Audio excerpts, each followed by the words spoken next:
Bom dia, boa tarde, boa noite para esse que é o primeiro episódio da temporada regular do podcast Muito Incompetente na NFL. Finalmente, um episódio onde a gente tem um monte de jogo para falar que aconteceu no final de semana, já de futebol americano para valer.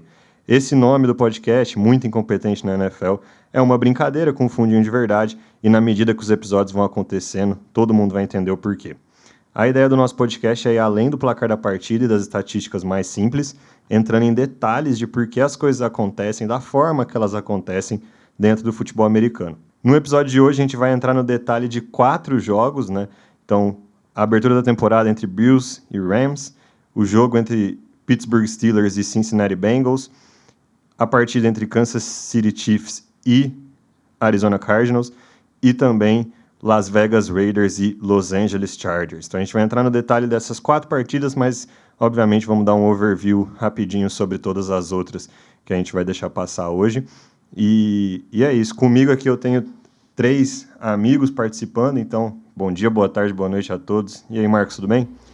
E aí, Lucas? Tudo certo. Vamos lá pegar essa primeira semana e destrinchar ela aí no nosso podcast Muito Incompetente na NFL. É isso aí. Como com a gente também aqui o Felipe Bresciani. E aí, Felipe, tudo certo? Tudo certo, vamos em frente. E por fim, o nosso querido amigo Paulo Lima, o Paulinho. E aí, tudo certo? Tudo certo. Muito feliz de participar, principalmente dessa semana 1, porque semana 1, classicamente, é onde tem mais incompetência na NFL. Então, é um ânimo extra aí para esse começo de temporada com muita incompetência, graças a Deus. É sobre isso. Então, vamos lá para falar do nosso primeiro jogo da semana 1.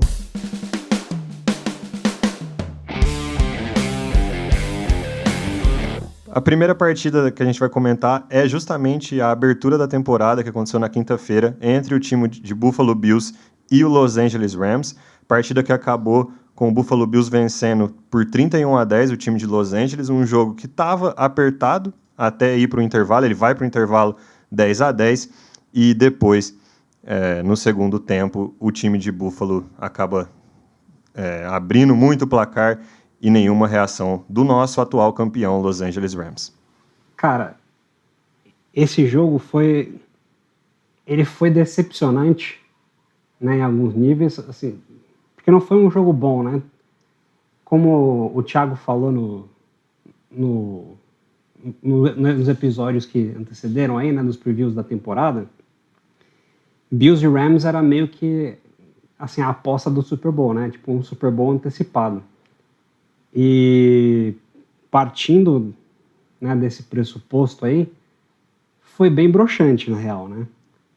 Porque no primeiro tempo, pelo menos a impressão que eu tive foi que, apesar do placar ter terminado 10-10, né, ali no fim do primeiro tempo, não estava sendo realmente uma partida parelha, né?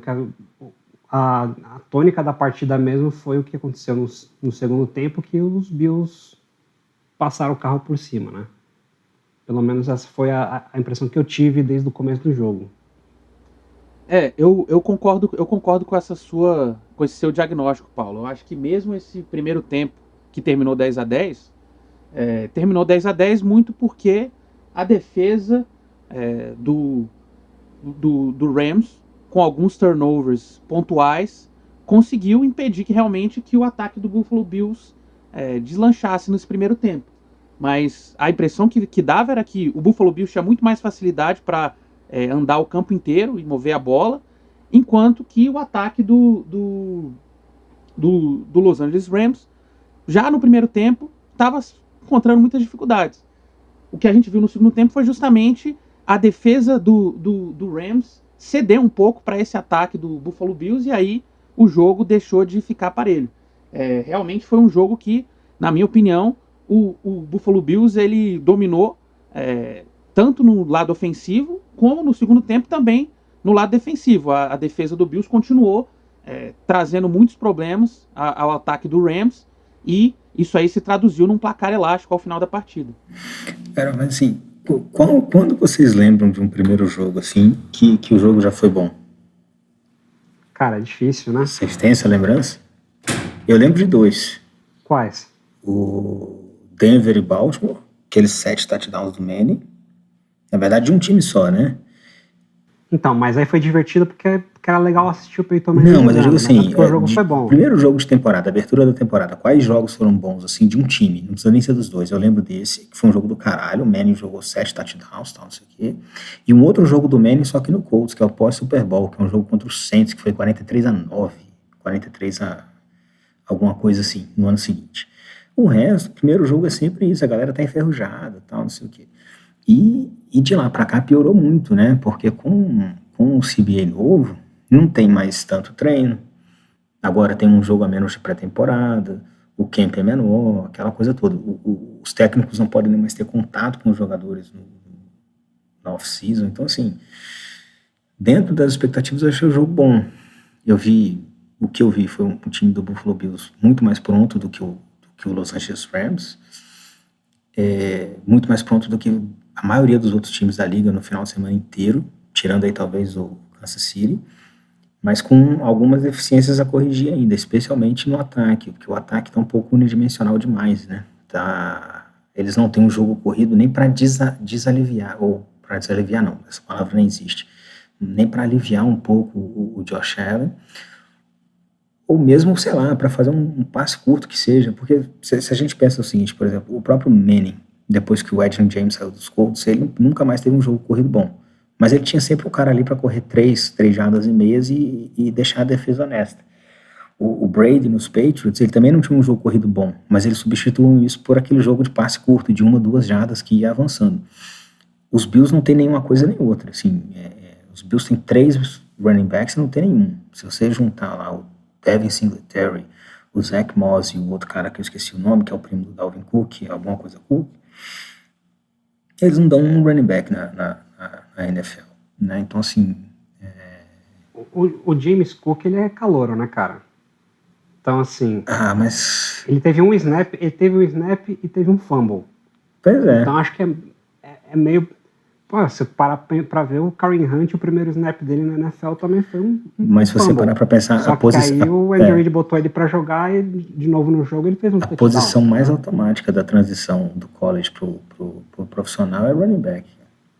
É onde o jogo mais se parece. Mas você não pode jogar o cara num snap só, cara. Eu acho que é assim, um pouco precipitado jogar Não tô julgando, só tô falando que eles não têm um jogo corrido decente pro time que eles têm. Não tem. Eles têm o melhor corredor que eles têm é o Josh Allen. Pois é. A verdade é essa.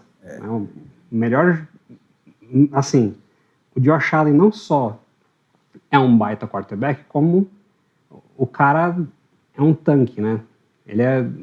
A constituição física dele é a constituição física de um tanque. Então, o cara é forte pra caramba, alto, e corre, né? E ele é o que substitui os running backs ali é o Josh Allen. Tanto é que ele foi o corredor mais eficiente dos Bills no jogo, né? 10 carregadas para 56 jardas e um touchdown. E ele ainda lançou 3 e teve 2 interceptações, sendo que uma não foi culpa dele, a outra foi. Teve uma que ele lançou a mão no peito, as duas ele lançou... No Isaiah McKenzie, né? As duas ele lançou no peito do wide receiver. Uma o Isaiah McKenzie deixou a bola escapar e a bola caiu no colo do cara dos Rams. E a outra, o fato dele ter lançado no peito foi errado, porque era numa crossing route curta, e nessas rotas você tem que lançar na frente, né, no ponto futuro. E como ele lançou atrás, o cara ficou plantado, esperando a bola chegar, foi o Jay Crowder. Isso pro Jameson Crowder, né, não foi isso? Isso, Jameson Crowder. E aí o defensive back dos Rams, que eu não lembro quem, acho que era o Troy Hill, alguma coisa assim, antecipou a rota e pulou na frente. Mas se ele lança aquela bola na frente, o Jameson Crowder estava correndo até agora. Agora, o que eu acho que é mais interessante nesse jogo é que, assim, o primeiro momento todo mundo falou, puta que pariu, o Bills é um puta time, né? E aí teve gente falando assim, não, que o Rams é uma bosta, né? E depois, parando pra pensar, a sensação que eu tenho do jogo é que esse jogo não fala muito sobre quem são os Bills como um time, né? Torcedores, calma. Torcedores, calma. Torcedores, calma. Já diria o aviso de São Januário. Torcedores, calma. Claro que assim, temos que dar aqui os méritos pro Buffalo Bills, que eu acho que talvez tenha sido o melhor ou um dos 3 melhores times da primeira rodada em questão de preparação, né? Mas eu acho que não dá para você falar que você pegar o time que chegou no Super Bowl com, assim, que perdeu muitos jogadores, né? Por exemplo, eles perderam o Los Angeles Rams perdeu o left tackle, né? O Andrew Whitworth. E a linha ofensiva do Rams agora tá uma merda. Perdeu o próprio Von Miller, né? O próprio Von Miller que sacou o Matthew Stafford 2 vezes, né? Pois é. Assim, então uma linha ofensiva que já não era assim uma maravilha, né? Aguentava ali as pontas, né? Agora tá uma merda. Mas é culpa de quem? É do nome do nosso podcast, muito incompetente na NFL. Vamos lá. O cara perdeu o left tackle, beleza. Left tackle não é uma coisa fácil de achar. Mas ele perdeu também o wide receivers, né? Ele deixou o Robert Woods andar na free agency, foi pro Tennessee Titans, e ele tinha machucado ano passado. Mas ano passado ele trouxe quem? Ele trouxe o Odell Beckham. O Odell Beckham tá, sei lá, jogando futebol em algum lugar. Machucado até hoje. Ontem só tinha o Cooper Kupp para receber a bola. O Allen Robinson correu uma maratona ontem, né? Ele correu. Fez, como diz o Lucas, ele fez um cardio no jogo. Ontem não, desculpa, na quinta-feira, né? Ele fez um cardio no jogo, porque ele correu umas 50 rotas e não recebeu nenhuma bola. Ou recebeu uma bola. Ele jogou acho que 98% dos snaps, recebeu um ou 2 passes, cara. Foi 2 targets, ele recebeu 2 targets de todos esses snaps que ele correu. Eu acho que a participação do Allen Robinson na partida, ela diz muito sobre os vícios que você constrói tendo tanto sucesso entre um quarterback e um wide receiver. Acho que mais do que qualquer coisa, assim. O Stafford claramente construiu um vício de sempre procurar o mesmo cara em todos os momentos da partida. E é isso que ele vai fazer, é isso que ele fez na semana 1, é isso que ele vai fazer nas próximas semanas, até ele se adaptar com o restante do time, porque querendo ou não, quem tá para receber bola que ele conhece no time de Los Angeles é o Cooper Kupp, que teve 15 targets na partida, e depois é o Higbee, o tight end, que teve 11 targets na partida. Mas aí a diferença é que o Cooper Kupp de 15 recebeu 13 e o Higbee de 11 recebeu só 5, né? Sim, e essa diferença diz muito também sobre o Cooper Kupp pro resto da galera inteira, né? O Cooper Kupp é um negócio excepcional. Então ele perde o Robert Woods, ele perde o Odell Beckham, o Van Jefferson tá machucado, ou seja, todo o resto do pessoal ele é novo pro Stafford. E o Stafford, acho que tem uma coisa que precisa ser comentada, que é a situação do braço dele, a situação de saúde dele, da condição física dele. Porque isso custou tempo para ele se adaptar com toda essa galera nova. Então, isso só chega no fato de, na hora do jogo, o Allen Robinson ficar correndo para cima e para baixo, e ter só 2 targets. Né? Então, para mim é muito isso, assim, é o vício que o cara desenvolveu, ele tá arremessando a bola para quem ele conhece, e enquanto ele não se adaptar com o restante dessa galera, o ataque do Rams vai ficar super unidimensional, mais do que ele já era antes, porque ele já era unidimensional com o Cooper Kupp, agora ele vai ficar mais ainda, sem jogo corrido, sem linha ofensiva, sem confiança nos outros recebedores. E isso é preocupante, na minha opinião, isso é muito preocupante para o time de Los Angeles. E o que será que passa na cabeça do Allen Robinson? Né? Primeira vez que ele vai ter um quarterback na carreira dele, porque ele começou nos Jaguars com Blake DeBorros, depois ele foi para os Bears, e aí nos Bears foi Mitch Trubisky, e agora ele falou assim, vou para Los Angeles, campeão do Super Bowl, Califórnia, vou receber bola do Matthew Stafford. Aí no primeiro jogo ele corre 50 rotas e só tem 2 targets, uma recepção. Eu penso que isso aí tem conserto. Eu acho que realmente é uma questão de construção mesmo de química, né? Que entre o Stafford e os outros recebedores, que, enfim, na semana 1 não tá lá, mas eu acho que ao longo da temporada ele pode desenvolver, ele vai invariavelmente desenvolver. O talento do Allen Robinson é evidente, todos nós conhecemos. Realmente uma questão de construir química. Eu acho que com o Stafford, eu acho que eles vão chegar a um bom termo aí durante a temporada. Mas, de fato, isso que o Lucas falou é muito procedente no sentido de que o Rams precisa desesperadamente de uma segunda opção ao Cooper Kupp, né? E nesse jogo eles não conseguiram encontrar. mesmo esse número alto de targets pro tight end Tyler Higbee não resultou em uma arma ofensiva muito significativa para o time. E aí eu chamaria atenção muito rapidamente sobre um outro ponto, né, que são os running backs, né, do Rams, né? E muita gente se surpreendeu essa semana com a não utilização do Cam Akers, né, que está voltando de contusão e enfim, seria um nome possível para ser uma válvula de escape, inclusive recebendo bolas, né? E o Rams utilizou prioritariamente o Darrell Henderson, que muita gente via como o reserva do Cam Akers. Então, assim, talvez aí tenha uma possibilidade de um escape, mas ao mesmo tempo é algo que intrigou muita gente, né? Essa utilização preferencial do Darrell Henderson em desfavor do Cam Akers. Eu acho que assim, tem alguns fatores aí. Primeiro eu quero lembrar uma coisa. O Allen Robinson, ele veio mais para ocupar o lugar ali do recebedor X, né, que é o cara que corre rotas mais profundas, né? E com a linha ofensiva que o Rams tem, isso fica meio comprometido. Então, toda vez que o Matthew Stafford aí ele faz uma leitura antes do snap, e ele vê uma cobertura por zona, como foi a maior parte do jogo contra o Rams, contra o Buffalo Bills, ele vai atrás do cara que ele conhece, porque ele sabe que o Cooper Kupp vai estar nos buracos da cobertura por zona.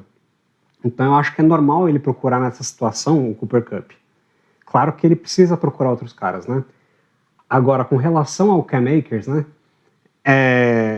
Ele foi utilizado não só porque tem toda essa questão dele estar voltando de uma lesão de Aquiles, né? Que geralmente tira a agilidade do running back, mas o Cam Akers, ele é muito ruim na proteção. Então, quando você tá com uma linha ofensiva que é ruim, toda esburacada, seu quarterback, como já falaram aí, ele tá com uma lesão de cotovelo, que eu senti que o Stafford assim, não tá normal. Assim, os passes dele não estão normais. Errando muito passe que ele nunca errou. E então você precisa proteger o seu quarterback.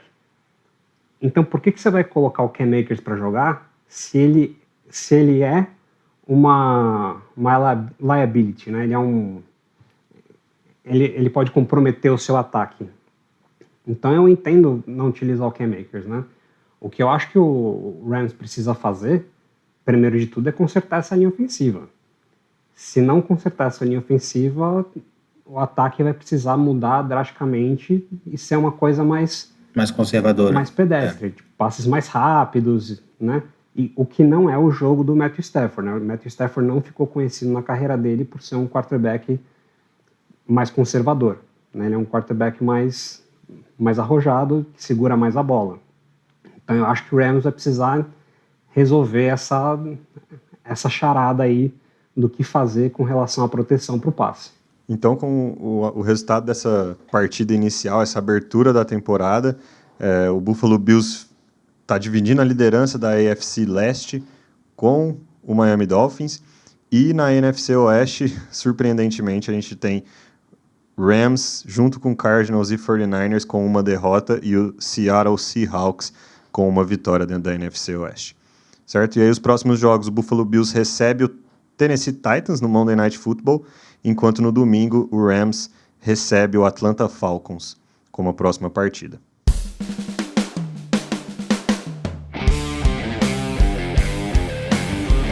E aí o próximo jogo que a gente vai falar aqui é o Pittsburgh Steelers vencendo de forma surpreendente o atual vice-campeão Cincinnati Bengals por 23-20. O que a gente achou desse jogo?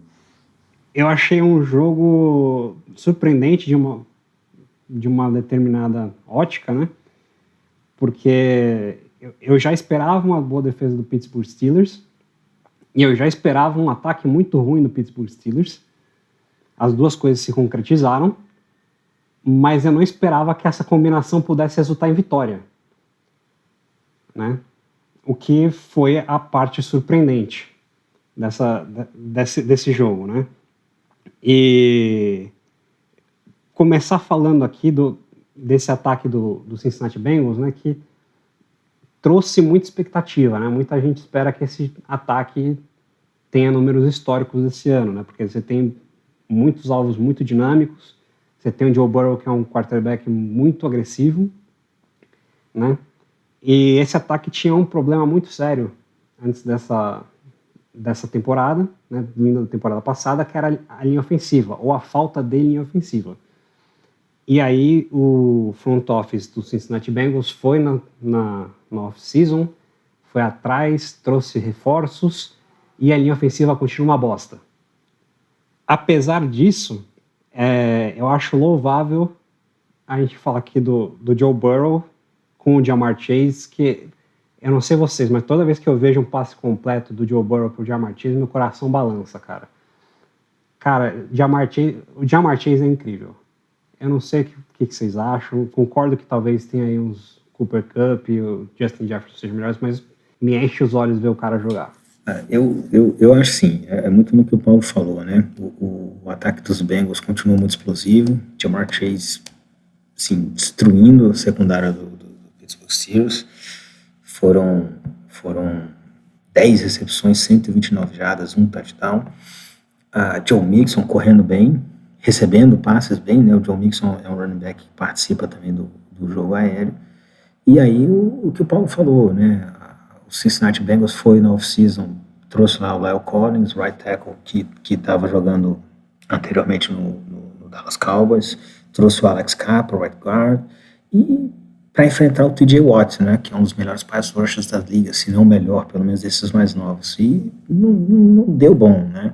O Joe Burrow correu pela própria vida o tempo todo. Assim, o jogo me lembrou muito o Super Bowl de 2 anos atrás, do Tampa Bay com o Kansas City Chiefs, né, que o Mahomes recebia o snap já com 2 malucos em cima dele. E domingo aconteceu isso com o Joe Burrow também.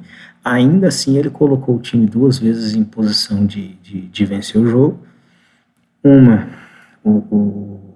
Os Steelers conseguiram bloquear o extra point com o cronômetro zerado. O Minka Fitzpatrick bloqueou o extra point lá do Ivan McPherson. E depois, na prorrogação, ele botou de novo o kicker em condição de ganhar o jogo. O kicker errou, né? A gente vai falar sobre os kickers mais tarde no episódio de hoje. Mas, assim, então o ataque dos Bengals vai mais ou menos continuar de onde parou, né? Jogadas muito explosivas, um quarterback novo muito bom, excelente. Um gunslinger mesmo, a mentalidade dele é de ir para cima e fazer touchdown, e isso vai, às vezes, também render algumas interceptações, ou alguns drives ali não tão bons. Um bom jogo terrestre, né, um ataque dinâmico, mas que vai sofrer com a falta de proteção. E aí ele vai ter que correr, pode ser que se machuque de novo, né, já se machucou seriamente uma vez, no ano de calor, e é isso, assim, mas eu acho que os Bengals ainda estão com uma temporada muito bem encaminhada, né, salvo aí uma lesão do Joe Burrow ou do Ja'Marr Chase, eles devem ter uma temporada vitoriosa e possivelmente uma vaga nos playoffs. Eu colocaria para mim uma das maiores decepções dessa semana 1 é justamente a linha ofensiva do time de Cincinnati. Um problema que não é da temporada passada, na verdade já vem de umas 2 temporadas esse problema. Eles chegam ao Super Bowl e no Super Bowl é de novo dado destaque para esse problema, né? Em toda a trajetória deles ano passado foi dado destaque. No Super Bowl e na temporada passada mostra o valor absurdo que eles têm under center, que é o Joe Burrow, e que precisa ser protegido. Eles vão na off-season esse ano justamente tentar proteger o cara, trazem nomes que no papel são bons, e o resultado na prática é que, enfim, parecia que a gente estava no ano passado novamente, porque, cara, 7 sacks, acho que muitas das corridas do Joe Mixon também, muito mais a qualidade dele enquanto jogador do que qualquer outra coisa, mas assim, os números dele não... Tirar leite de pedra, né? Tirar leite de pedra é uma boa definição, mas assim, se você for ver, ele teve 27 carregadas para 82 jardas, isso é uma média de 3 jardas por carregada, isso não é um running back eficiente, assim, é o famoso, né, trazendo outro bordão de velho brasileiro, é o água mole em pedra dura, tanto bate até que fura, porque ele não foi eficiente, então acho que isso diz, para mim, uma das decepções, se não a decepção da primeira rodada da NFL esse ano é essa linha ofensiva do time de Cincinnati. Mas acho que isso também diz muito sobre o próprio Joe Burrow, né? Ele teve um jogo, além dos 7 vezes sacados, 4 vezes interceptado, com 2 mas ainda assim, né? 2 touchdowns, e ele coloca o time em posição de vencer diversas vezes. O que dá pra gente esperar do Joe Burrow esse ano? Não, Assim? e só complementando, Lucas, assim, ele correu 6 vezes para 47 jardas. E a gente tem que lembrar o seguinte: quando um quarterback que não é um scrambler, não é um cara que corre 6 vezes para 47 jardas, ou seja, Correu para salvar a vida. Correu para salvar a vida dele. Né? E a cada corrida que ele dava, o coração de 95% da torcida de Cincinnati parava, os 5% que eu não comentei já estava parado já. De fato, a linha ofensiva do Cincinnati Bengals foi realmente o ponto por onde o Steelers conseguiu ficar e ganhar esse jogo, né? Apesar de uma produção ofensiva, que a gente ainda vai falar dela, muito insatisfatória. Agora, assim, eu acho também que semana 1 não é, obviamente, o lugar de se tomar, o lugar e o período de se tomar conclusões definitivas. Pode ser que todas essas aquisições ainda venham a dar frutos. Agora, o problema realmente, né, e o que é muito lamentável, né, pro torcedor dos Bengals, né, além, obviamente, da derrota, começar perdendo, é o fato de que não é simplesmente uma situação banal, né, do jogo, essa questão da linha ofensiva. Essa linha ofensiva ter performance, por mais que seja contra uma defesa muito boa no pass rush, como é a dos Steelers, mas ter performance dessa natureza significa que você está colocando o seu maior ativo, que é o Joe Burrow, sob o risco de realmente se contundir em qualquer situação, né? Qualquer snap que ele toma. Você tem um jogo em que ele tomou 7 sacks, e mais do que isso, você assistindo o jogo, você via que em todas as situações de passe, todos os dropbacks, praticamente ele estava com algum tipo de pressão, sofrendo hurry, sofrendo algum hit. Ele, como o Bresciani colocou, ele correu muito mais do que o perfil dele colocaria. E ele sofreu também 2 fumbles nesses sacks, né, e nessas situações de pressão. Então, assim, ele está sendo muito exposto, e eu acho que há espaço para que esses jogadores da linha ofensiva construam algo muito melhor durante a temporada, mas eles precisam construir rápido, porque senão o perigo maior para o Bengals vai ser realmente o Joe Burrow sofrer alguma contusão. E tem um pouco do nome do podcast aqui também, né? Você tá vendo, vamos lá, você falou, a gente teve pelo menos o lado direito da linha toda novo, né? Então, linha ofensiva precisa de conjunto, tal, não sei o que, então a gente precisa melhorar isso. Como que eu faço o quarterback correr menos risco? Mudando um pouco o playbook, né? Fazendo jogadas mais rápidas para ele não segurar tanta bola. E os caras insistem, enfim, na mesma coisa. Eu acho que assim, isso, né, toda a situação da linha ofensiva dos Bengals, se a gente somar isso com o fato de que o Joe Burrow colocou o time 2 vezes em posição de ganhar o jogo, né, nos traz ao outro lado da incompetência absurda que a gente conseguiu ver nesse jogo, que foi o ataque do Pittsburgh Steelers. Por quê?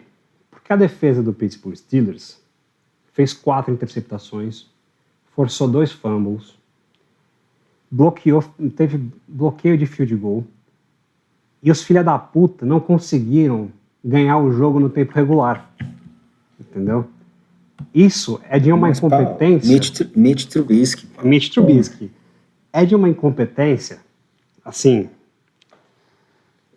Eu quase não consigo colocar em palavras o quão incompetente o Mitch Trubisky é. Se eu sou torcedor do Pittsburgh Steelers e eu tava torcendo para perder esse jogo, por quê? Porque se perder esse jogo, eu posso botar isso na conta do Trubisky e pedir o Kenny Pickett. Tá? Eu não sou exatamente um fundador do fã-clube do Kenny Pickett, tá? Mas eu acho que, assim, a defesa dos Steelers é tão boa que vale a pena o risco de você colocar o Kenny Pickett para jogar agora, porque ele tem bons alvos, né? Vamos lá. Eu concordo que a linha ofensiva dos Steelers também não é uma maravilha. Não é uma Brastemp, né? Mas, pô, eu não tenho a menor dúvida de que o Kenny Pickett dá mais chance para os Steelers ganhar jogos do que o Mitch Trubisky. O Mitch Trubisky, ele conseguiu não fazer muita merda nesse jogo, mas ele também não deu muitas chances pro Pittsburgh Steelers ganhar esse jogo, né? O que eu vejo é... Cara, a mesma coisa que o Marcos falou, assim, semana 1 não é hora de tomar conclusão. Não é porque Pittsburgh ganhou esse jogo que eles são bons. Muito pelo contrário. Mesmo assistindo esse jogo, assim, mesmo com a vitória, cara, eles ganharam de um time que praticamente todo mundo coloca o Bengals no playoffs de uma forma ou de outra. É o atual A vitória vice-campeão. caiu no colo do Pittsburgh Steelers. Mas isso não... Assistindo o jogo, isso, pra mim, não diz nada sobre o Pittsburgh Steelers ser bom e não muda em nada coisas que a gente falou no episódio de preview da AFC sobre os Steelers, assim. Eu ainda acho um time... Acho que a defesa deles me surpreendeu positivamente. É melhor até do que eu imaginava. Eu já imaginava que seria muito boa. Inclusive, eu tenho um crush fudido no Minkah Fitzpatrick desde que ele veio pra liga. Só que, cara, esse ataque é muito, muito fraco. Muito fraco. E não tem outra palavra pra isso. Eu só achei que, apesar de muito fraco esse ataque, ele foi um ataque muito inteligente que soube aproveitar a situação que foi dada pra eles durante o jogo. Que foi, cara, a gente começou o jogo com a nossa defesa colocando a gente em situação de vantagem e depois, né, então começa o jogo no primeiro drive é um drive do Steelers, eles têm um 3 and out e devolvem a bola, daí com 2 jogadas, interceptação do Minkah Fitzpatrick, touchdown, 7-0 Steelers. Daí segura para um field goal, o ataque recebe de novo, não faz nada, mas aí beleza, vai lá, eles vão e forçam um fumble em cima do time de Cincinnati, começa numa posição boa, conseguem um field goal, 10-3. Bola para o Bengals de novo, interceptado, outra posição boa de início de ataque, e aí eles fazem 17-3. Cara, depois desse momento, é um ataque muito tranquilo, assim. Eu achei isso muito inteligente por parte do coaching staff dos Steelers, que é, cara, não força nada de absurdo. Depois desse momento, todos os passes do Trubisky são muito simples de ser feito, todas as rotas que os recebedores correm são muito tranquilas. Cara, passe curto e é isso, assim, a partir de agora vamos tentar não perder o jogo. E eles conseguiram, assim. Só que isso não me empolga em nada pro restante da temporada de Pittsburgh. Só que eu acho que é um jogo que, se é o Kenny Pickett, eu acho que ele fazia uma merda de dar a bola, de tomar um pick six, de fazer alguma coisa desse tipo. Não, mas aí tem duas coisas. Primeiro você falou assim, foi um jogo muito inteligente do coach staff dos Steelers. Beleza, Mike Tomlin, né? Talvez aí um dos poucos não incompetentes, um dos não incompetentes da NFL, um cara que é muito bom, tal, não sei o quê. Tem isso que você falou também, né? O Kenny Pickett é calouro, o calouro geralmente tem alguma câimbra mental ali, pode jogar a bola fora. O Mitch Trubisky, apesar de ser horroroso, assim, horrível, ele é o único quarterback entre 200 que começaram mais de 50 jogos na NFL que não tem nenhum pick six na carreira. Né? Então, assim, essa qualidade, essa virtude ele tem. Ele não joga a bola fora assim de forma tão aleatória. Mas, assim, eles não vão conseguir mais rodar esse ataque já a partir da semana 2, porque o Najee Harris quebrou, né? E não sabe ainda quanto tempo vai ficar fora. Vai ter um problema na defesa também, né? O TJ Watt também se machucou e 6 semanas fora pelo menos, e umas 6 semanas muito duvidosas, né? Assim, falando um pouco da defesa dos Steelers, ele teve uma lesão no músculo do peitoral, que é uma lesão que o irmão dele tem também recorrentemente. E tem recorrentemente justamente porque fez o que ele disse que vai fazer agora. Ele vai ficar 6 semanas fora, ao invés de fazer a cirurgia, e vai voltar. Ou seja, ele foi no primeiro médico, o primeiro médico falou que ele tinha que fazer cirurgia e voltar ano que vem. Foi no segundo, o cara falou a mesma coisa. Aí o terceiro falou assim, não, você pode voltar esse ano ainda. Aí fala, então é a sua opinião que eu vou ouvir. O que vai acontecer? Ele vai voltar e vai abrir de novo. E aí vai ficar como o irmão dele. Só que o irmão dele começou a acontecer isso já com 6, 7 anos de carreira. Ele já tá no terceiro. Então, assim, os Steelers, além de não terem sido bom jogo, não dá para se enganar com eles, como o Lucas falou. Perderam uma peça importantíssima no ataque, que é o escape do Mitch Trubisky, tanto no jogo corrido como no check pass ali, e perdeu o seu melhor jogador de defesa, que é o TJ Watt, por pelo menos 6 semanas, com essa observação que eu faço.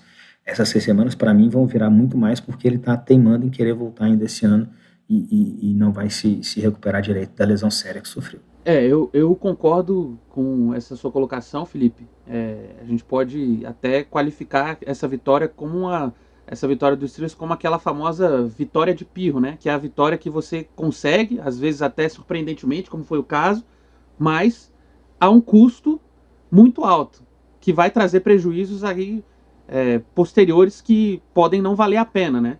É aquela velha história de você ganhar uma batalha, mas eventualmente perder a guerra por causa do prejuízo que você incorreu nessa batalha. Realmente essa... e eu concordo também com esse diagnóstico que você fez a respeito da opção do TJ Watt de ir até o médico que dá ali a solução mais rápida que ele quer escutar, que isso daí é algo que vai realmente... tem tudo para acabar com prejuízos ali no futuro para a carreira dele. Esse músculo, né, que ele lesionou, o músculo do peitoral, possivelmente certamente um dos músculos, das cadeias de músculos mais importantes que você tem, né, e maiores que você tem no corpo humano, e enfim, é uma contusão bastante séria. Pode não ser tão séria quanto uma contusão de articulação, joelho, esse tipo de coisa, em termos de quanto tempo que a pessoa vai ficar parada, mas é uma contusão muito séria, enfim, como você falou, o irmão dele sofreu durante sua carreira muito com essa contusão repetidamente. Então, assim, realmente uma vitória que não pode enganar a respeito das potencialidades do Pittsburgh Steelers, né? No curso da temporada, o ataque do Pittsburgh Steelers realmente não mostrou nada que possa dar alguma esperança de que esse time vai longe durante a temporada nesse jogo. E ainda além disso, foi uma vitória obtida a custo muito alto, né? Com essas duas contusões aí que o Steelers sofreu. E graças a bastante incompetência do lado do Bengals também. Mas acho que é isso. É uma partida que pro lado do Bengals levanta de algumas preocupações, mas torcedores, calma, ainda não é a hora. Eu acho que esse time mostra que sabe o caminho para se reerguer ao longo da temporada. O Bengals que vai até Dallas enfrentar o Cowboys no domingo. E pro Steelers, uma vitória com muito custo e que provavelmente não vai mostrar como vai ser a temporada do Steelers. Eles não vão conseguir sacar o quarterback 7 vezes, interceptar o quarterback 4 vezes em todas as partidas que eles jogarem para vencer. Então o Steelers recebe o Patriots também no domingo, e a AFC Norte ela tá com Steelers, Ravens e Browns todos com uma vitória e o Bengals em último lugar com uma derrota.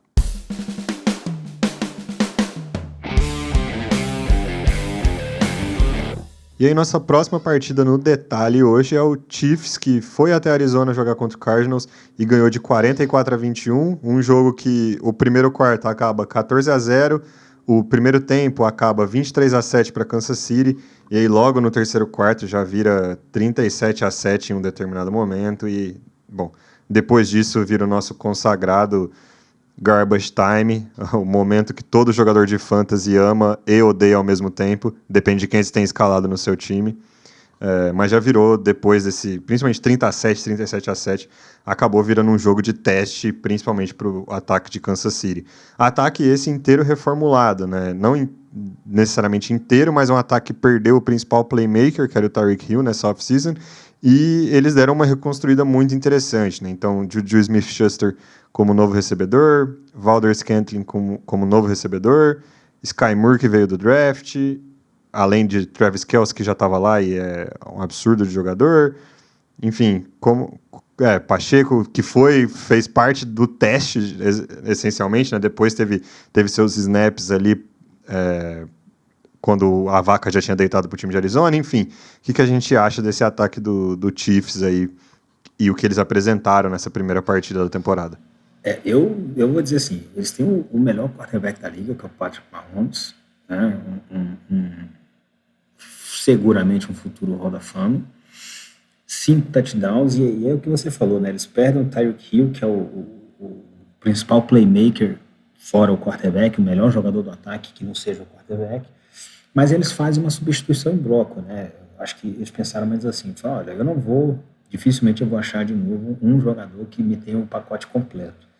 Então eu vou atrás de 2 ou 3 que possam, os 2 ou 3 somados, substituir aquele jogador que saiu. Então eles foram atrás do Juju Smith-Schuster, que era do Pittsburgh Steelers, e que começou muito bem a carreira dele quando o Big Ben Roethlisberger ainda tinha braço lá em Pittsburgh. Né? Os últimos 2 anos não foram bons, mas aí também o Big Ben já não conseguia lançar 5 jardas, nem para frente nem para os lados.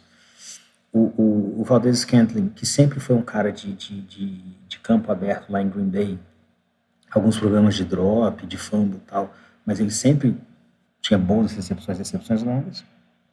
E aí eles combinaram os dois com o Travis Kelce, que hoje é o melhor tight end da NFL, longe assim, né? Foram 8 recepções, 121 jardas e 1 touchdown, em 9 targets, ou seja, ele só não agarrou uma bola que foi na direção dele, tá? E aí o ataque muito explosivo, e curiosamente, assim, a gente falou no primeiro jogo que a gente comentou, que foi o do Buffalo Bills, que os Bills não têm um jogo corrido eficiente. Os Chiefs também não. Se você olhar os Chiefs, o Clyde Edwards-Helaire, que é o principal running back deles hoje, teve só 7 carregadas para 42 jardas. Só que ele também teve 3 recepções, sendo que 3 dessas recepções foram 2 touchdowns. O jogo terrestre dos Chiefs, apesar de não ser o melhor, nem ser um dos melhores da liga, ele é complementar ao Patrick Mahomes. Ele serve ali basicamente às vezes para dar um descanso, para dar um desafogo, ou até mesmo para manter a defesa um pouco honesta. E ele utiliza muito também os running backs dele no jogo aéreo, né? A rota longa não deu certo, ou a rota média não deu certo, ele faz o check ali pro running back, e o running back geralmente ganha ali umas 5 ou 6 jardas e vamos para a próxima. Então, assim, eu acho que a liga precisa ficar um pouco assustada com o que aconteceu. Como o Lucas falou, o jogo terminou 44-21, mas na verdade o jogo foi 44-7, tá? Dos 21 pontos dos Cardinals, 14 vieram já no garbage time, que é aquela coisa assim, a defesa especialmente para de forçar para não se machucar, né? Porque o cara vai continuar todo o snap ali 100% de intensidade para eventualmente abrir um músculo do peito, como aconteceu com o TJ Watt dos Pittsburgh Steelers, ou ter um rompimento de ligamento, alguma coisa assim. Então eles já pararam meio que de defender, e os Cardinals fizeram 14 pontos. O jogo, na verdade, foi 44-7. Tá? E foi feio, tá? E até nessa parte do jogo corrido do Kansas City Chiefs, para mim, uma coisa que fica muito clara é que esse começo de temporada vai ser um experimento, né? O que a gente quer fazer com esse jogo corrido? Porque você tem o Edwards-Helaire, que ele tá aqui no time já, não é a primeira temporada dele, ele foi um pedido do Patrick Mahomes quando ele foi draftado, né? Então o Kansas City draftou ele alto a pedido do Mahomes, e ele nunca mostrou muito para que veio, assim, ele nunca foi tudo que ele tinha sido no college, ele sempre ficou na dívida.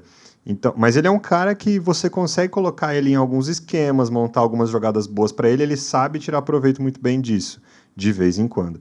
E aí você traz também o Jerick McKinnon, que já é um outro estilo, que foi bastante envolvido ao longo do jogo, mesmo antes da vaca deitar para Arizona, ele foi bastante envolvido, e trouxeram no draft o Isaiah Pacheco, que é claramente um projeto, assim, um projeto que aí teve a oportunidade no final do jogo, depois já estava tudo resolvido, e de certa forma correspondeu, né? Então acho que esse experimento vai ser muito interessante, porque o ataque de Kansas City, ele é assustador, sempre foi assustador, sem um jogo corrido muito prolífico aqui. Então desde que o Patrick Mahomes está aqui, esse tem sido o cenário.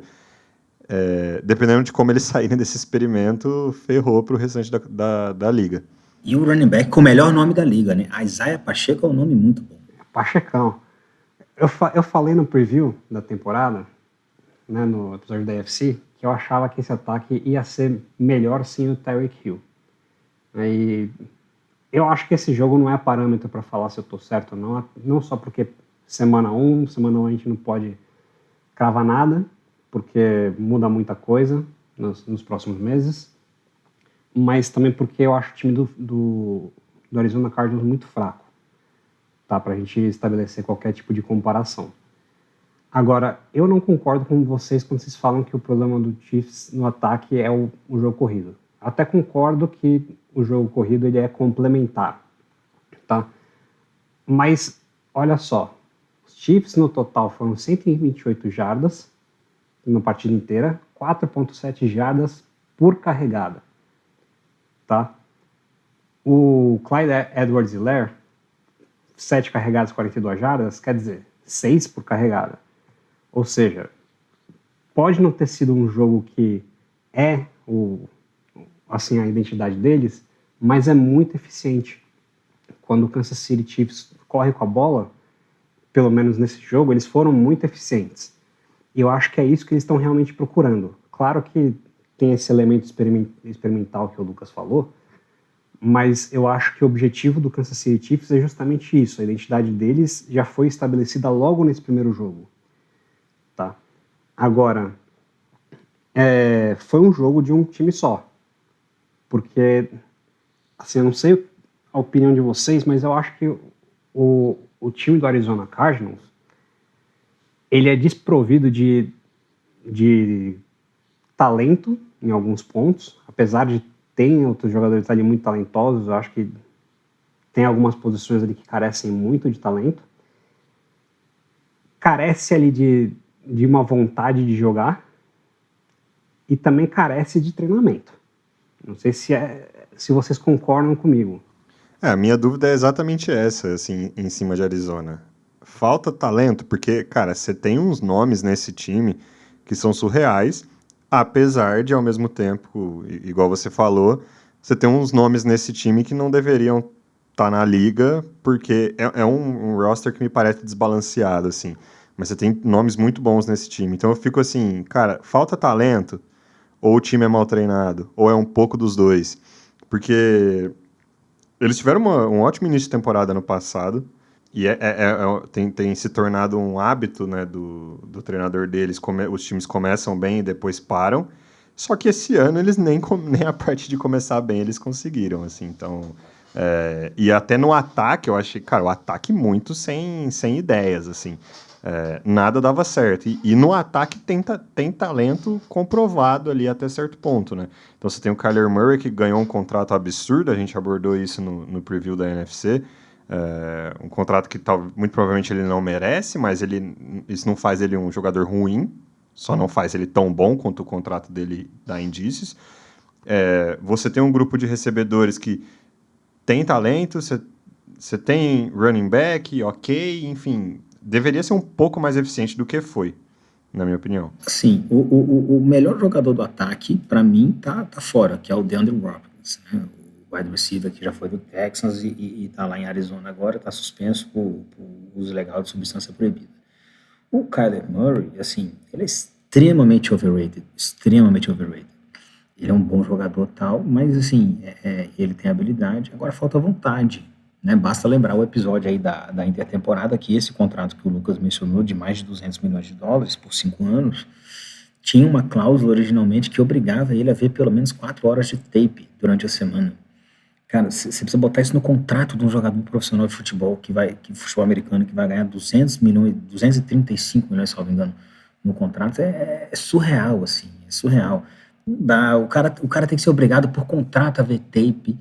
Velho, não dá, assim, não vai a lugar nenhum. E assim, vamos lá.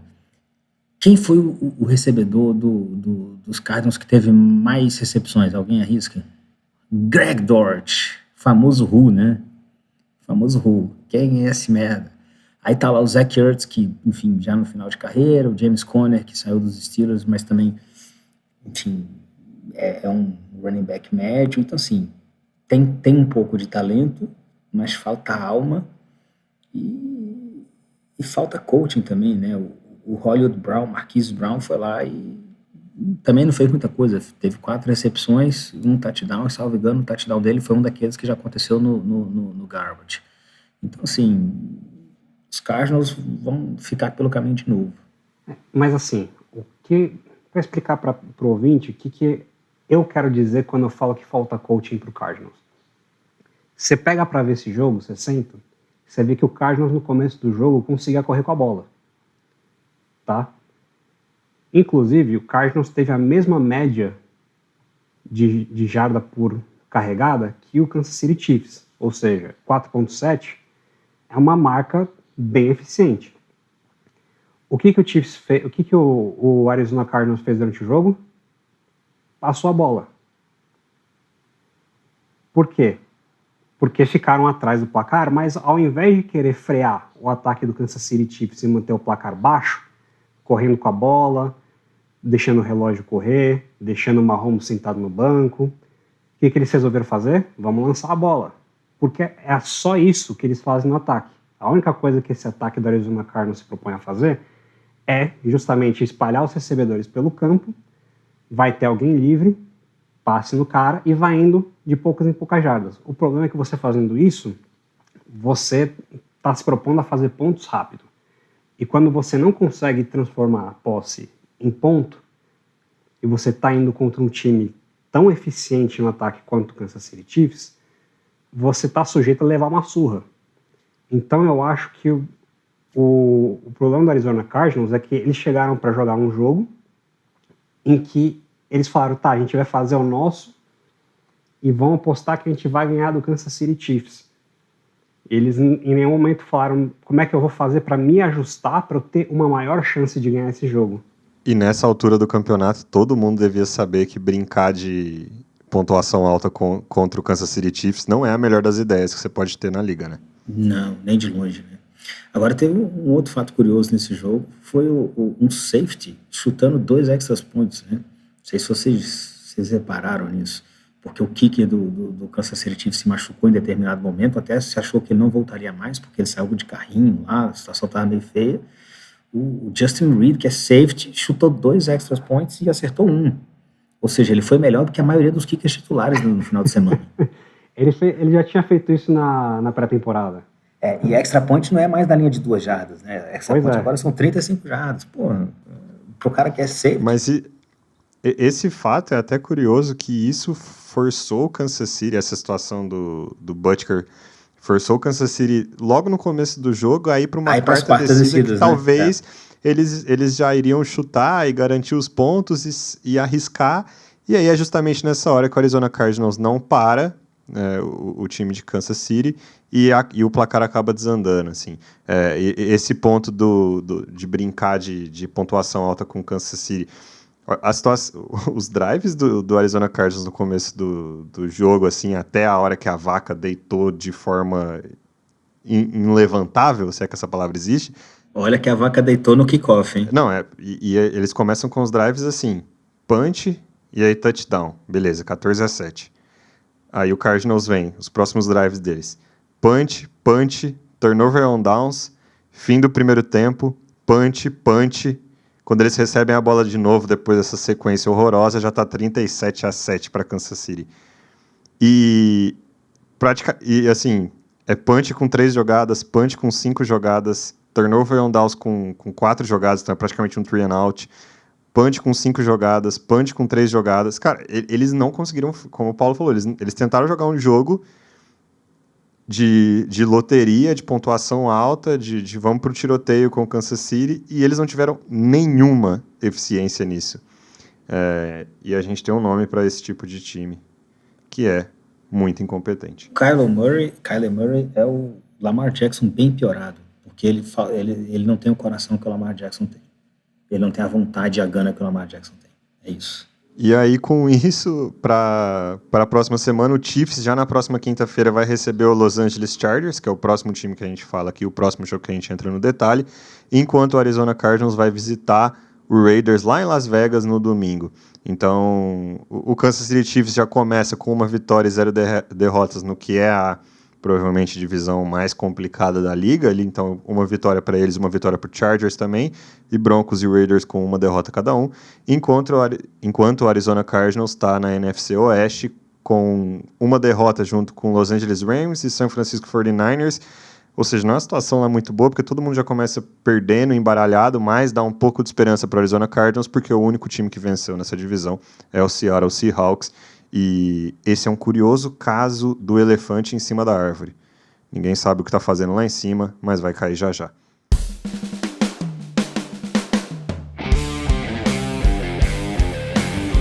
E aí o nosso último jogo no detalhe, Las Vegas Raiders 19 contra o Los Angeles Chargers com 24 pontos. Uma vitória do time de Los Angeles jogando em casa, e um dos times que a gente colocou até no preview da AFC, sendo talvez o elenco mais talentoso da liga, né?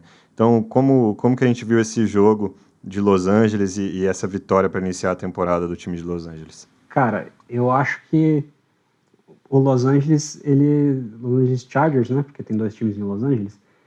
Los Angeles Chargers é um dos times aí que vem para lutar, não só para uma vaga nos playoffs, mas também pelo Super Bowl.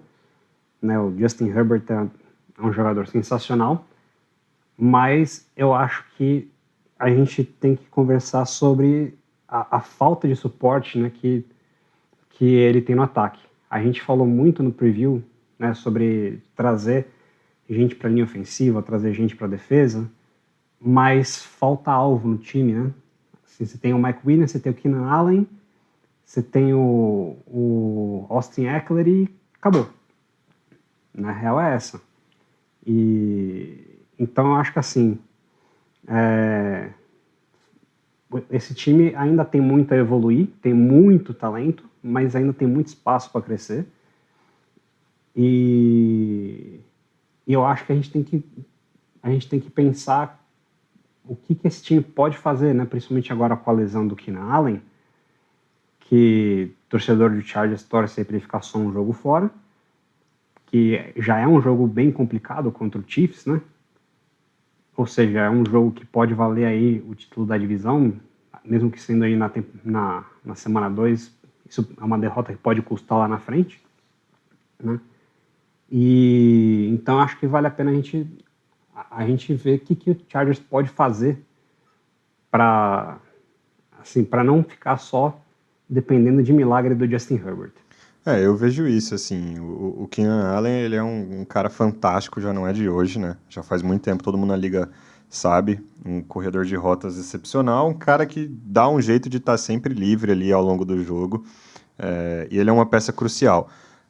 Quando ele se lesiona, e isso é uma experiência tanto desse jogo agora, mas também é um negócio... O Keenan Allen se lesionar não é nenhuma novidade para ninguém, né? Então é uma coisa que a gente consegue perceber nesse jogo desse fim de semana, mas a gente já sabe também de outras temporadas, é que quando ele se lesiona, meio que ninguém fica livre mais no ataque, né? Então o Herbert, ele simplesmente não tem quem encontrar livre mais.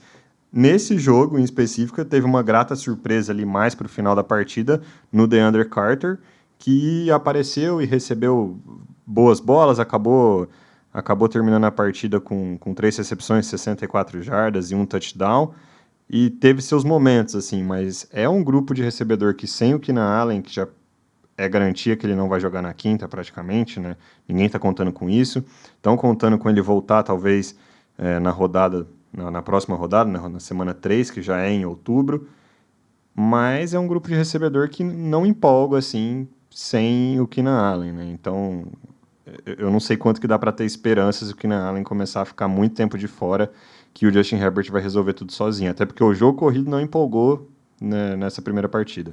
O jogo corrido dos Chargers nunca foi também forte, né? Ele sempre foi complementar. O próprio Austin Ekeler é muito mais um running back que participa ativamente do jogo aéreo do que um cara que, de fato, corre com a bola e vai ganhar jardas ali, estilo, sei lá, Derrick Henry, Jonathan Taylor e outros assim. Ele é um cara realmente que participa mais recebendo bolas do que correndo propriamente.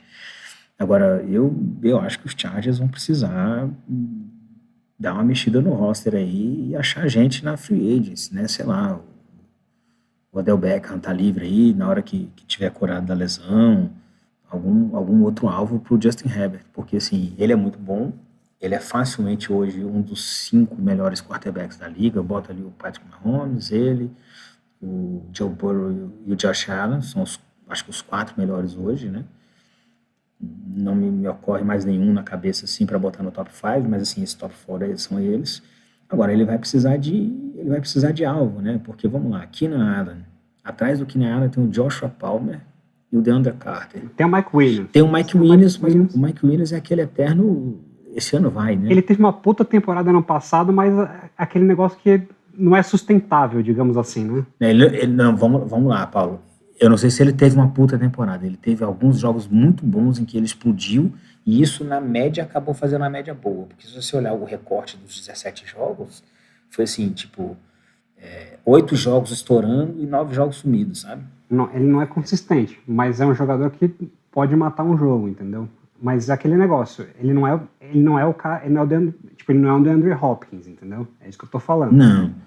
Não, mas aí você vai pro tight end, o Gerald Everett, que é um bom tight end, tal, não sei o quê, mas também se machuca muito. Aí depois do Gerald Everett tem o Donald Parham, que eu confesso para vocês que foi a primeira vez que eu vi o nome dele agora para procurar quem estava atrás do Gerald Everett no draft. Então, assim, a defesa se reforçou, o Thiago abordou isso muito bem naquele nosso preview da AFC. Porra, eles foram atrás do Khalil Mack, eles renovaram com o Derwin James.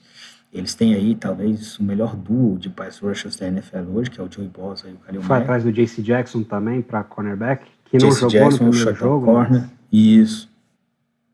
Então, assim, tem um outro bom cornerback, que é o Asante Samuel Jr. Então, assim, a defesa eu acho que tá encaminhada, mas eu acho que eles vão precisar trazer gente aí para ajudar o Justin Herbert. Ele vai ganhar alguns jogos, mesmo com esse grupo meio freak, digamos assim, de recebedores, vai. Mas provavelmente não vai ganhar quinta-feira agora, do Kansas City Chiefs. Milagre ele não vai fazer. Pode ser que ele ganhe, mas hoje, se eu precisasse apostar dinheiro nesse jogo, eu apostaria no Kansas City. Por quê?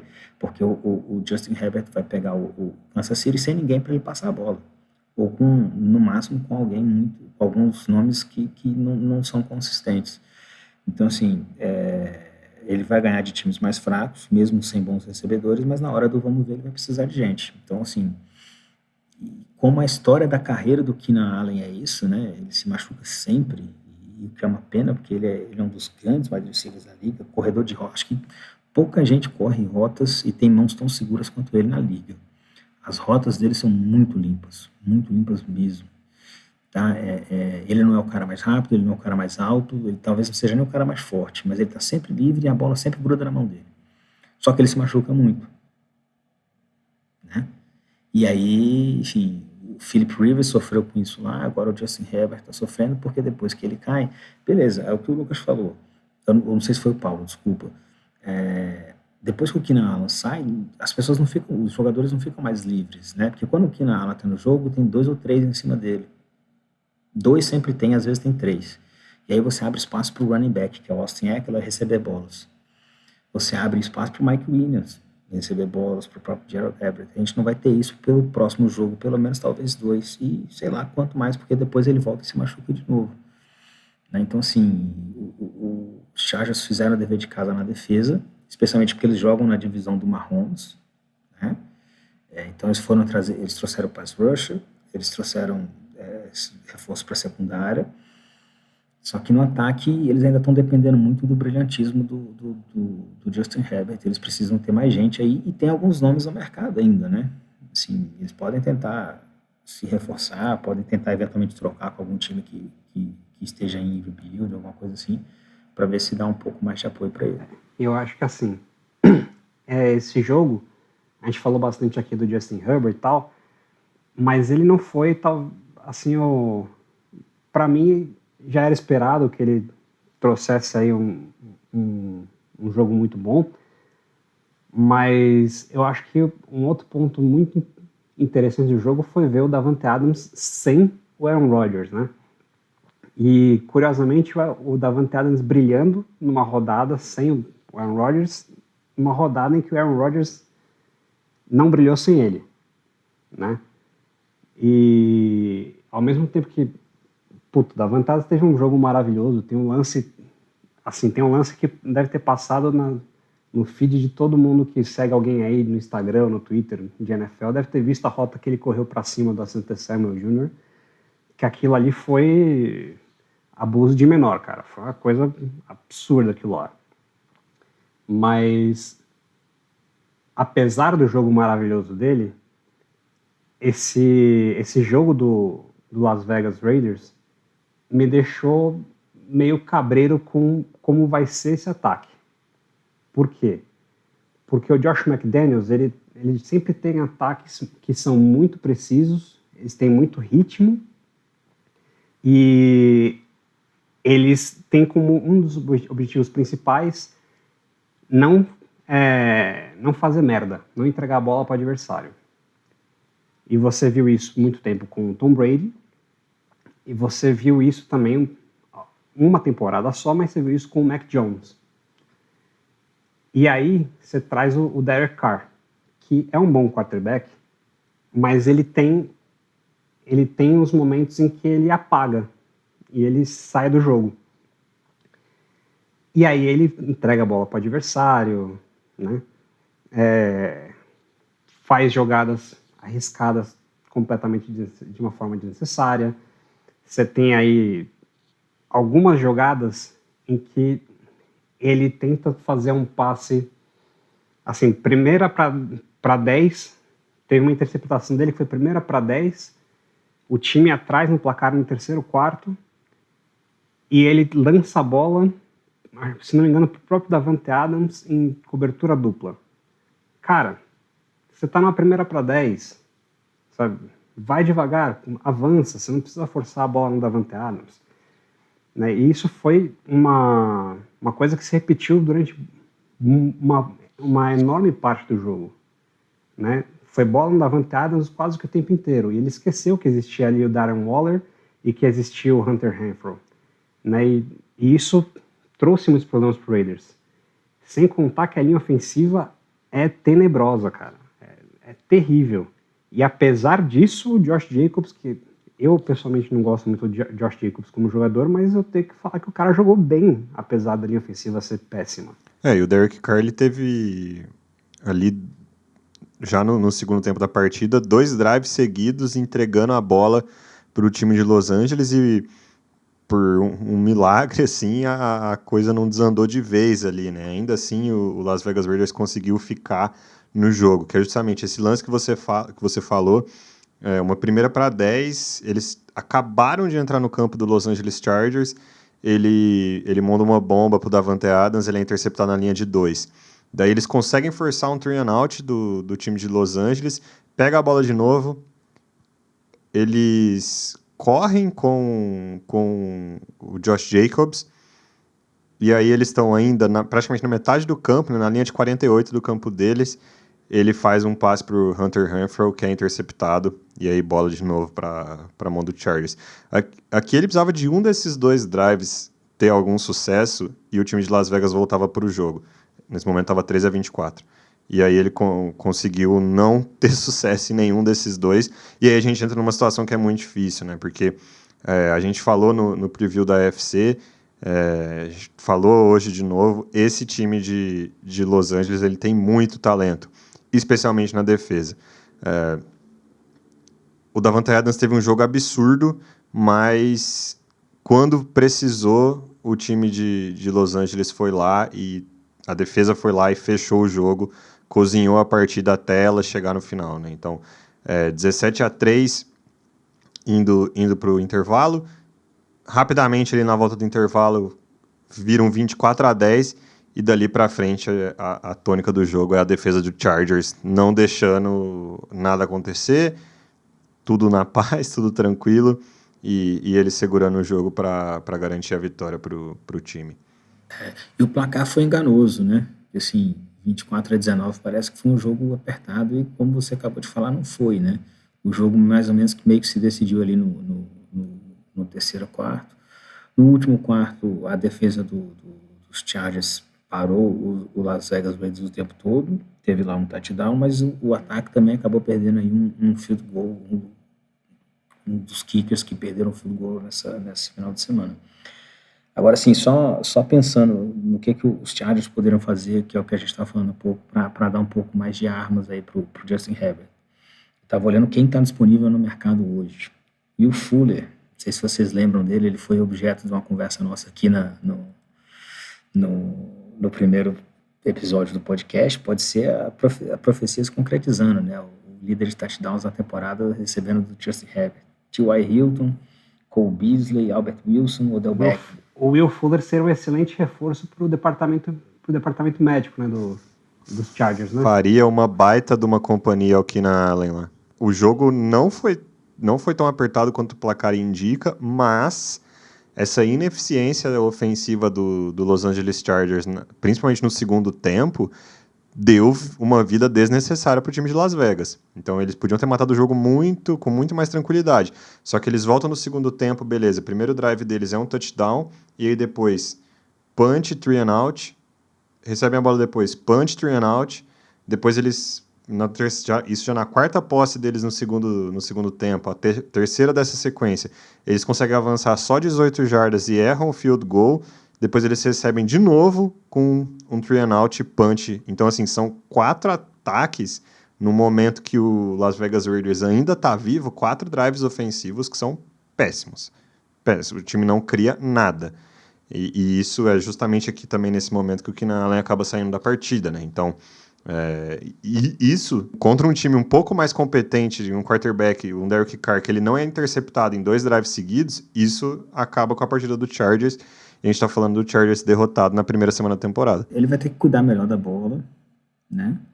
E tentar distribuir um pouco mais, né? Ele tem pelo menos outras 2 armas muito boas. Eu contaria até 3 aí, porque tem o Hunter Renfrow, o Darren Waller, que acabou de ganhar uma extensão de contrato, e tem o Brandon Bolden, né? Que é um jogador que pouca gente lembra que ele ainda joga. Mas ele é um cara que o Josh McDaniels trouxe porque conhece ele do tempo do New England Patriots, né? Ele é um running back que recebe muita bola. Então, assim, o cara vai ter que passar a pensar o seguinte, cara, não tem nada lá na frente, vou passar aqui pro Josh Jacobs e pro Brandon Bolden, vou ganhar 5 ou 6 jardas e na próxima eu tento alguma coisa. Ao invés de ficar tentando jogar sempre na cobertura dupla, tripla e ser interceptado. Ainda tem o Amir Abdullah, tem o Zamir White, que é um running back que trouxe, que o Zamir White, ele é quase que uma tentativa de clonar o James White, né? Um running back que é para receber passe, né? E então, assim, eu acho que o Josh McDaniels ele vai ter que ter uma conversa com o Derek Carr, que eu entendo que o Davante Adams é foda, eu entendo que o Davante Adams é um baita amigo seu desde que vocês jogaram juntos na faculdade, mas a gente precisa fazer o ataque rodar. E você não pode ficar entregando, porque a defesa do Raiders também não é boa, cara. A defesa do Raiders é bem fraca. Se os Chargers tivessem mais alvos, esse jogo tinha acabado muito rápido, cara. E aí a chance do Raiders se reerguer nesse próximo domingo é contra o Arizona Cardinals em casa. Reergueu já. Alguns dizendo que já reergueu, né? Sacanagem. Enquanto isso, que a gente já falou, o Los Angeles Chargers vai até Kansas City já na quinta-feira, um jogão essa quinta-feira entre Justin Herbert e Patrick Mahomes, numa AFC Oeste que tem justamente Chargers e Chiefs com uma vitória e Broncos e Raiders, cada um com uma derrota.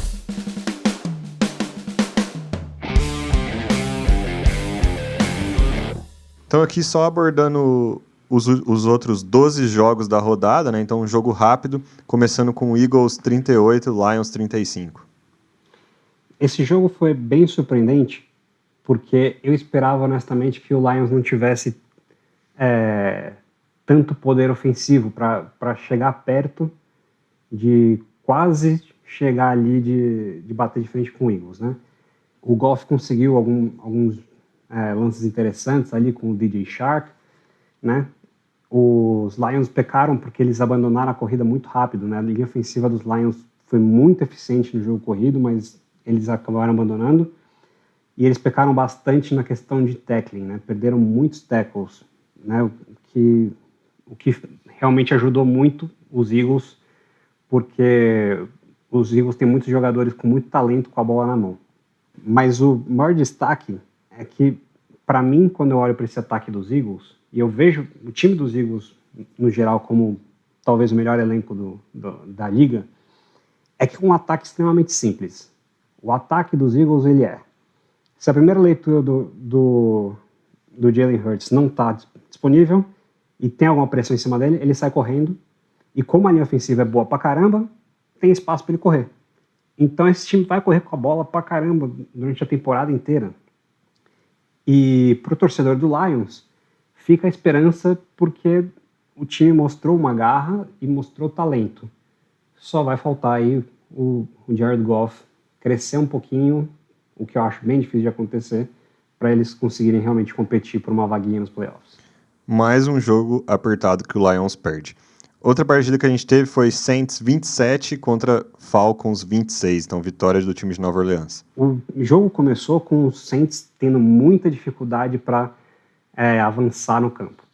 Os Falcons estão com um time bem mais competente do que eu esperava, honestamente. O fato do Mariota ter muita mobilidade, coisa que o Matt Ryan não tem, fez com que o ataque corrido do Atlanta Falcons crescesse bastante do ano passado para esse. É um ataque com muita dinâmica, mas fica parado ali na limitação que o Mariota tem para passar a bola. E aí, no momento que o Falcons abandonou as blitz, porque a defesa estava muito agressiva, o Saints cresceu no jogo e conseguiu voltar, né? Os Falcons, inclusive, né, o número fatídico dos Falcons, o 23, né, eles estavam ganhando de 23-10 no terceiro quarto e conseguiram perder o jogo justamente porque eles tiraram o pé do acelerador na defesa.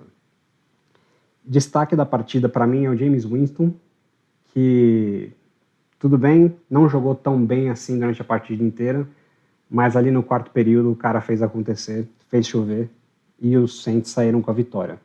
E a defesa dos Saints, por enquanto, está correspondendo àquilo que a gente achava que ela ia fazer antes da temporada. Muito forte a defesa, vale a pena ficar de olho. O Falcons não é um time tão ruim e eu acho que pode dar jogo com o Rams na próxima rodada. O Indianapolis Colts foi até Houston e empatou 20-20 com o Texans. Esse jogo teve a estreia do Matt Ryan com o Indianapolis Colts, fez um jogo bom, né? 352 jardas em 32 passos completados, dentre 50 tentados, né? Isso é uma coisa que talvez tenha que mudar lá em Indianápolis, são muitos passes. Um touchdown e uma interceptação. Interceptação essa que foi bem feia, mas enfim, acho que faz parte. E o destaque negativo para a atuação dele, os 3 fumbles em snaps, né? Ele recebendo a bola ali do center, ele já deixou a bola cair e isso prejudicou muito o ataque. Ainda pelo lado dos Colts, outro destaque positivo, Jonathan Taylor, né, se afirmando aí como o melhor running back da liga, 161 jardas, um touchdown. Teve um lancezinho ali no final do jogo que ele deu um tilt e saiu do campo antes de conseguir o first down e o time acabou não conseguindo avançar para jogar.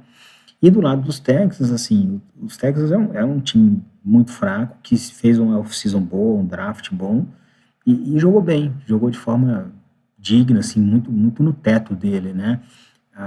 Só faria uma observação aí que o Love Smith, o head coach dos Texans, poderia ter sido um pouco mais agressivo na prorrogação, quando teve uma 4-3, salvo engano, ali da linha de 40, mais ou menos, do campo dos Colts, e ele resolveu chutar e garantir um empate do que tentar ganhar, sendo que para ele, se ele perde a jogada, por exemplo, e dá chance para os Colts ganharem o jogo, para ele não vai fazer diferença. Os Texans não brigam para ganhar, eles brigam para fazer uma campanha digna, deixar o seu torcedor feliz e eventualmente continuar o processo de reconstrução. Ele podia ter sido um pouco mais agressivo.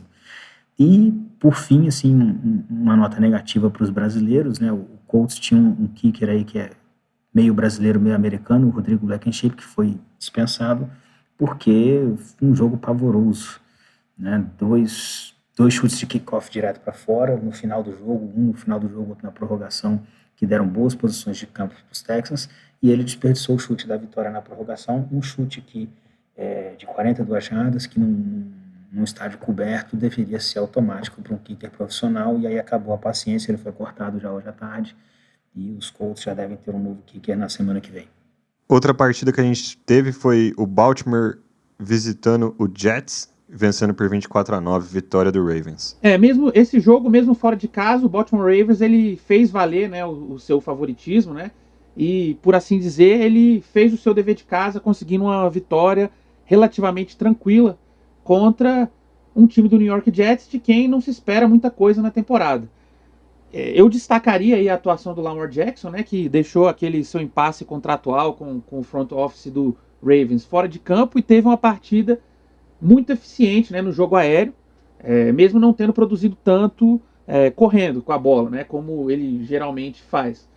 E do lado dos Jets, né, chama atenção negativamente a performance do Joe Flacco, né, que substitui o Zach Wilson, que se contundiu na pré-temporada. E uma performance ofensiva que acabou desperdiçando um bom esforço assim, da defesa, um esforço até respeitável. A partida foi tranquila para o Baltimore Ravens, muito mais porque o Jets não conseguiu produzir nada ofensivamente. O ataque do Ravens, que é um ataque bastante explosivo, fez apenas 24 pontos. Então, não foi exatamente um jogo horrível, né, da defesa do Jets. Enfim, nós tivemos então uma vitória muito importante para o Ravens, que ele acaba capitalizando cedo na NFC North, né, tendo em vista a derrota inesperada do seu principal rival de divisão, que é o Bengals, para o Pittsburgh Steelers. Uma das outras partidas que a gente teve foi o New England Patriots visitando o Miami Dolphins, vitória do Dolphins de 20-7. Um jogo que foi resolvido muito cedo, né? Então eles vão para o intervalo com o time de Miami liderando por 17-0 e com o ataque do Patriots mostrando zero criatividade e muita incompetência. No terceiro quarto, o Mac Jones até faz um touchdown para deixar o jogo 17-7, mas o time de Miami logo devolve com um field goal e aí dali para frente foi só esperar o final da partida. Tua Tagovailoa com destaque de 270 yards e um touchdown, e a estreia do Tyreek Hill com 8 recepções em 12 targets para 94 yards. E a defesa do time da Flórida começando a temporada pontuando mais uma vez.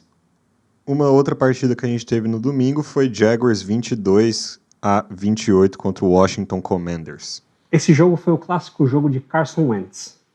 Ou seja, começa ali, ganhando, aí de repente some, lança uma interceptação, fica atrás no placar, o torcedor do Jaguars se empolga porque está acostumado a bater no Carson Wentz, e aí depois o Carson Wentz vai lá e vira, coisa que ele geralmente não faz com o Jacksonville Jaguars, o que realmente deve ter deixado o torcedor do Jaguars bem puto da vida. Eu acho que o destaque da partida não é só o Carson Wentz, que teve esse jogo bem montanha-russa, coisa que é clássica dele, né? Mas eu acho que também tem aí uma luz no fim do túnel para o torcedor do Jacksonville Jaguars, porque eu acho que finalmente o nosso querido Sunshine, né, vai partir para cima e vai conseguir evoluir. E também eu acho que para o torcedor do Washington Commanders, não o Washington Redskins, né, como eu fiz repetidamente no preview, mas o Washington Commanders, ele também pode ter um pouco de esperança, principalmente agora que o Dallas Cowboys vai perder o Dak Prescott, então o time vai ter alguma condição de brigar por alguma coisa dentro da divisão. Vai ser uma divisão um pouco mais interessante do que esperada, e é um time que vale a pena ficar de olho, porque a defesa é forte, tem muitos alvos, e o Carson Wentz, apesar de ser muito inconsistente, ele consegue entregar resultados bem impressionantes quando ele está nos melhores momentos dele. O time de São Francisco foi até Chicago para perder num jogo chuvoso por 10-19 para o time do Bears. É um jogo de baixa pontuação que ficou marcado pelas sofríveis condições do campo, né, no Soldier Field, campo que foi muito maltratado pela chuva nesse último fim de semana. Os Bears surpreenderam os San Francisco 49ers, especialmente depois de estarem perdendo, né, por 2 posses no terceiro quarto. Ou seja, uma vitória derivada decisivamente da força de vontade, né, do hustle que os jogadores de Chicago conseguiram imprimir ao jogo depois do intervalo. Ou seja, tivemos aí um bom começo para o regime do novo técnico do Bears, né, o Matt Eberflus, ex-coordenador defensivo do Indianapolis Colts, e da sua peculiar filosofia, né, de jogo, que parece estar sendo bem assimilada em Chicago. Em outros campos, o Carolina Panthers recebeu o Cleveland Browns e perdeu por 26-24, um jogo que marcou o reencontro de Baker Mayfield com seu ex-time e quase proporcionou a nossa querida lei do ex. O Browns começa melhor a partida, ele chega a liderar a partida por 14-0 e vai para o intervalo vencendo por 17-7, mas no último quarto o nosso padeiro veio para o jogo e depois de 2 touchdowns, sendo um correndo e outro um passe de 75 jardas para Robbie Anderson, troca de field goal para ambos os lados, o time de Carolina liderava a partida por 24-23. Mas, num fim de semana onde muitos kickers erraram, faltando 13 segundos para o jogo acabar, o chutador novato que o Browns draftou no quarto round do draft, Cade York, acertou uma sapatada de 58 jardas para vencer o jogo para Cleveland. Nick Chubb começa a temporada com tudo, correndo para 141 jardas, e o Browns apresenta um jogo aéreo tímido, sem seu quarterback titular, como era de se esperar, com o Jacoby Brissett under center.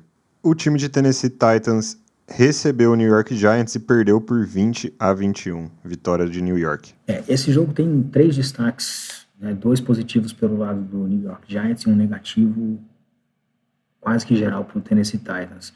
Acho que o destaque positivo dos Giants, o Saquon Barkley, né, que retornando de uma lesão muito séria, que fez ele perder praticamente a temporada passada inteira, correu aí para 164 jardas em 18 corridas, ou seja, quase 10 jardas de média, mostrando que está recuperado, mostrando que é o monstro que todo mundo achou que ele seria quando foi draftado, além de ter tido aí 6 recepções para 30 jardas, tá?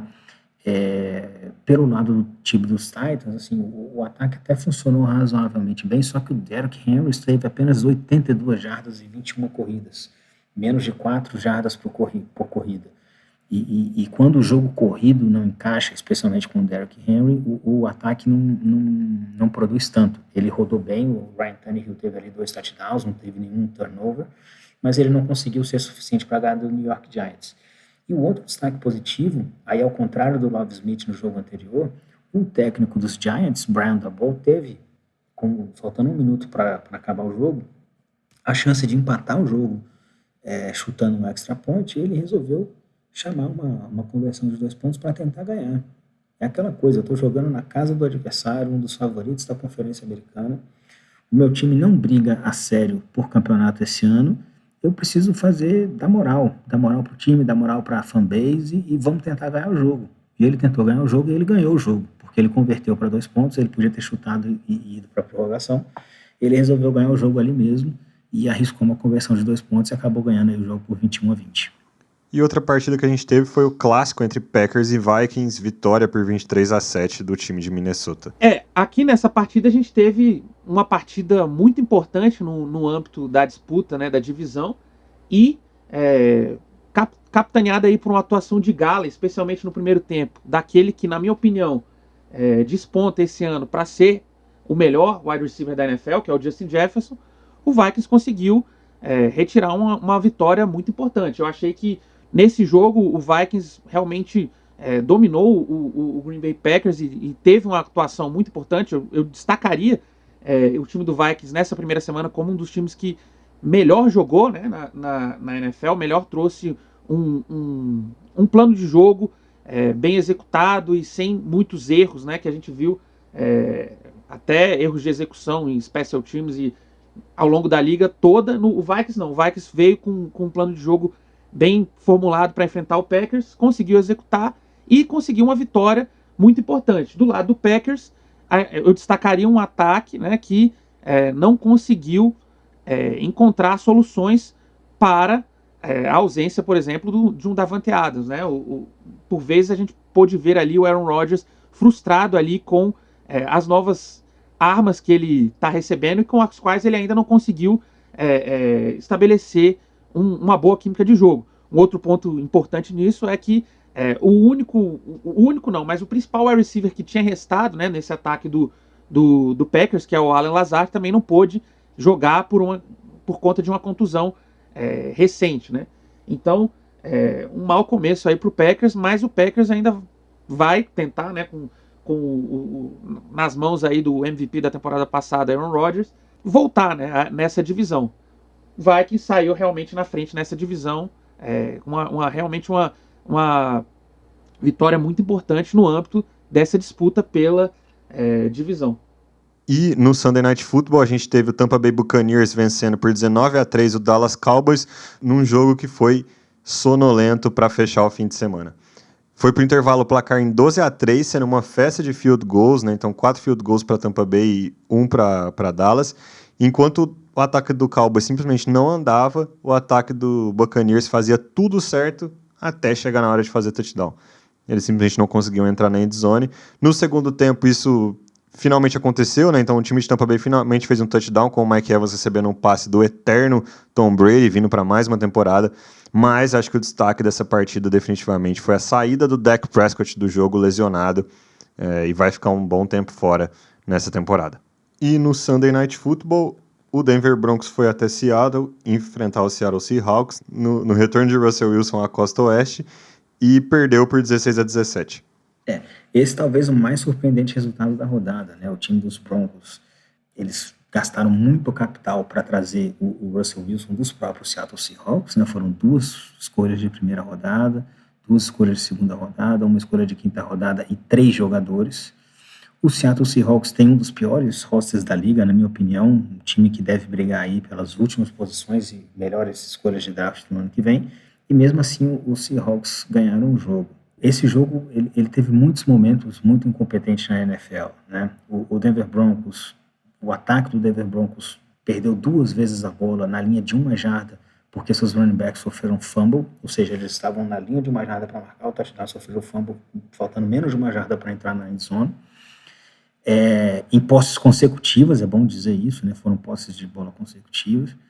E depois, no final do jogo, já para decidir, os Broncos tiveram uma 4ª para 3, e eles tinham o Russell Wilson, um quarterback por quem eles trocaram tanto capital assim, deram uma extensão de contrato de mais de 230, 240 milhões de dólares, e ao invés de deixar esse quarterback, em quem eles gastaram tanto capital e dinheiro e recursos financeiros mesmos, tentar fazer a conversão, eles preferiram deixar o kicker chutar um chute de 68 jardas.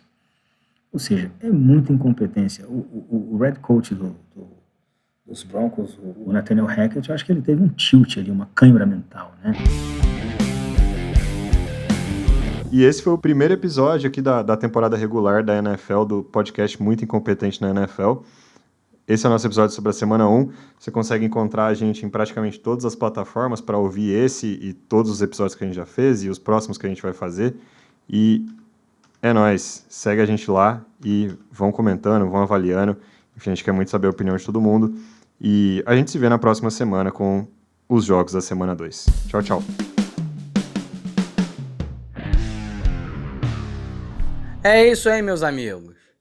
Uma das coisas que eu aprendi nesses anos assistindo a liga foi: nunca subestime a incompetência dos membros dela. Olha, eu estava, depois de assistir aos jogos de domingo, pensando num momento muito incompetente na NFL.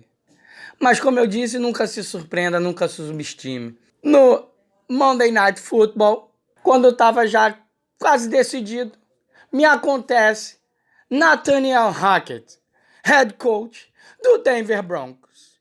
Eu não acreditava, mesmo depois de tanto tempo vendo a liga, meus olhos não acreditavam no que viam. 4ª descida para 5 jardas, jogo na linha. O que você espera que um head coach faça? Coloque a bola na mão do seu quarterback, o principal jogador de um time. E fale: filho, faça o seu trabalho. Detalhe: o time dele, durante a off-season, simplesmente trocou 2 escolhas de primeira rodada, 2 escolhas de segunda rodada, sendo que uma das escolhas de primeira rodada, um top 10 no draft, um pique muito valioso, pelo Russell Wilson. Para quê? Para ter esse jogador neste momento. Para que você tenha esse jogador neste momento. E o que o gênio do head coach faz? Não. Para que Russell Wilson? Eu vou colocar o meu kicker para chutar um field goal de 64 jardas em Seattle, num campo aberto, com vento. Por quê? A probabilidade dele acertar é muito maior. Ora bolas, eu sou um gênio do XO. Vamos lá. Vai dar certo. Vamos na fé que vai acertar. Confia em você, Brandon McManus. Você é o cara, não o Russell Wilson. E, obviamente, o que aconteceu, senhoras e senhores? O kicker errou o field goal. Óbvio. Com a surpresa. Só na cabeça de Nathaniel Hackett é que o chute seria convertido. Mas, enfim, eu já me mijava de rir com a incompetência do cara. Mas aí vem a cereja do bolo, meus amigos. Aí vem a cereja do bolo. Nunca subestime a incompetência de alguém na NFL. Jogo perdido, sideline de Seattle, em euforia, Pete Carroll correndo para um lado e para o outro como um garoto que ganhou um pirulito.